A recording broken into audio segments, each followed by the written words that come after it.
Good morning, friends from First Church, and anyone else who might be tuning in this morning. It's Tuesday. It is March 24th, and we are continuing with our Facebook posts this morning as we follow the governor's order to shelter in place, except for all those essential items that we need to take care of for any travel, and we are doing that at First Church. We don't have any gatherings. We continue to uphold that part and all parts of the governor's order as best we can. Reminder, as I mentioned yesterday, you can deposit donations of non-perishable food items in the receptacles that are located at the Pleasant Valley entrance and the Camden Avenue entrance of our church in Moorestown. And those will be, good morning, Jim. Good to see you this morning that you're tuning in.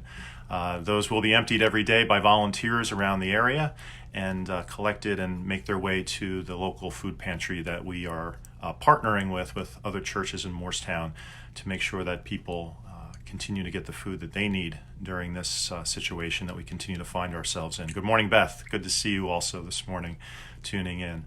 Beth, speaking of you and speaking of Max, actually, I was reminded in an email that I was reading this morning from our circulating amongst our praise band, and Jim, you had a wonderful piece that I enjoyed reading. Thank you for that as well. And of course, we are in prayer for you and Carrie and Sue and Jeff and the rest of the family over with Gordy's hospitalization. So we continue to be in prayer. But Max reminded me in an email about how we need to keep our first responders in prayer as well, as they don't have a choice. They need to go out. My brother Joe actually is an EMT, and he was just on duty yesterday, and it's quite a procedure when there is thought that you have to respond to a call where someone may have the coronavirus, and he had a couple of those yesterday he was telling me about. So we want to keep those people in prayer, our police and fire department and EMTs and all those who are in that category of first responders. So please, in your daily prayers, keep them in mind as well. As we continue to go through this time, our staff is actually going to be having a Zoom meeting at 10 o'clock this morning, and may have some update either later today or tomorrow on the results of that meeting, as we have many matters to discuss having to do with what will be happening at First Church, virtually anyway, in the coming weeks, especially during Holy Week and Easter. So please check for those updates. I sent out an email update yesterday as well, and hopefully you all got that. And we are still wanting to find inventive ways, perhaps ways out of the box, to reach out to those who don't have the same connections that we do through technology. There are folks who just aren't connected, and yes, they tend to be older folks as well.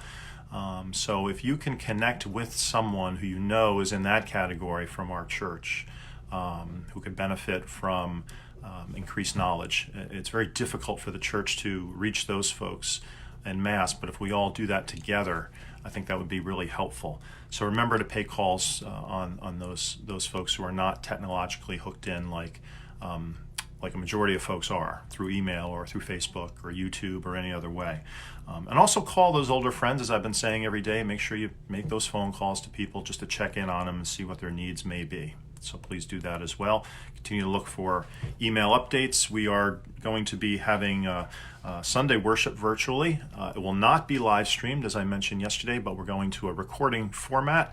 So sections of the service will be recorded and then put together, we think, through something of a worship movie that'll be released 9:30 on Sunday morning. So that'll be a little bit different. And Pastor Hay Young is going to be offering a message for us this coming weekend. So stay tuned for that. Other than that, as we continue through this time, we look at the Gospel of John, and we've been reading through John, and yesterday we talked a little bit about the wedding at Cana. I'm just going to share a couple of verses continuing in chapter 2. Actually, we can go right through chapter 2 and end with chapter 3, the beginning of chapter 3 today. So this occurs right after Jesus has attended the wedding at Cana and performed that miracle of turning water into wine, which, as we talked about yesterday, is a real powerful sign in Jewish understanding and Jewish thought of the coming kingdom. The abundance, the wine flowing, dripping from the mountains, as the prophets describe it. So this overabundance of wine, 120 gallons we estimate from the wedding at Cana, is a powerful symbol of that. So continuing then in verse 13, after Jesus has gone down to Capernaum with his mother, his brother, and his disciples, we pick up in verse 13. The Passover of the Jews was near, and Jesus went up to Jerusalem. In the temple, he found people selling cattle, sheep, and doves, and the money changers seated at their tables. Making a whip of cords, he drove all of them out of the temple, both the sheep and the cattle. He also poured out the coins of the money changers and overturned their tables.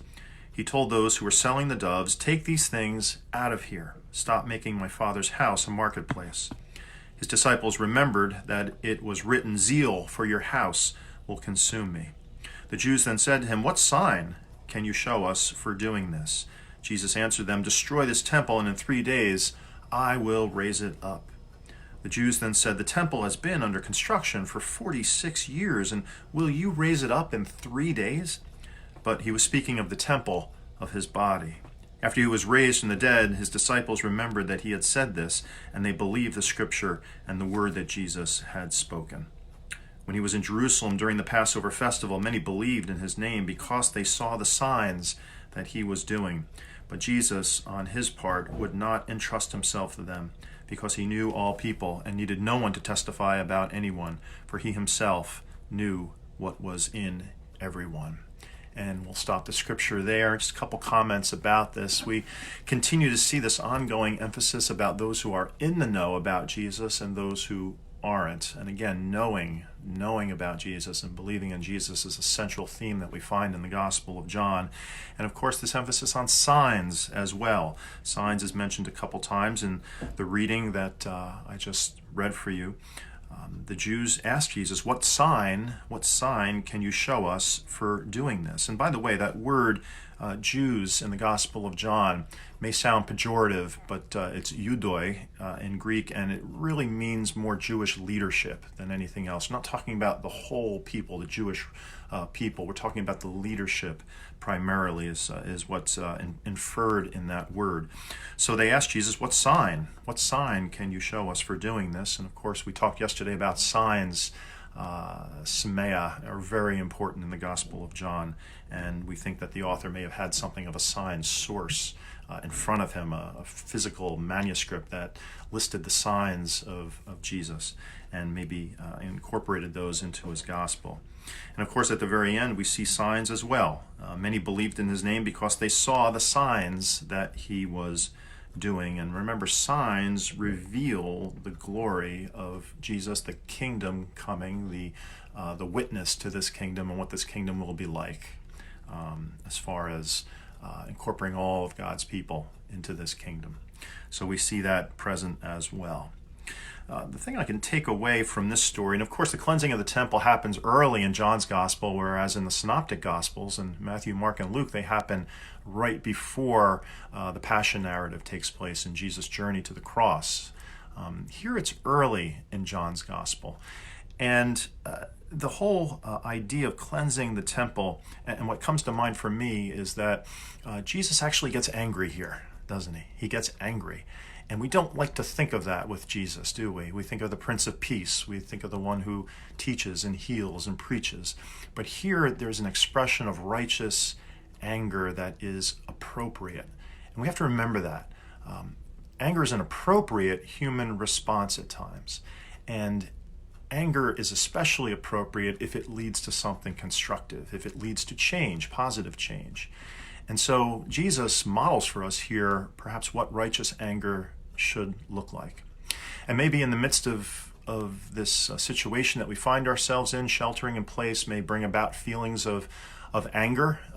We see news reports of scams that are taking place, and that should engender some anger within us, righteous anger. Perhaps we get angry at our national leaders, and I'm not feeling too great this morning about Congress continuing, both sides, by the way, Democrat and Republican, both sides bickering, still playing politics, it seems like, anyway, from the outside looking in. That should create perhaps some righteous anger as well. So even in the midst of this, anger is an appropriate human response, so long as it is constructive, I would say, and it leads to some positive change. Anger has to be constructive. It has to be something that something good can come out of it. So that's my reflection for today on the cleansing of the temple in John chapter 2, the last verses of John chapter 2. I hope you have a really blessed day. I hope you are doing well in the midst of all that is going on. Remember, we are here for you at the church, and check on those neighbors if you would as well. And I pray God will bless you in a way today perhaps that you're not anticipating. Be well, and God bless. Take care.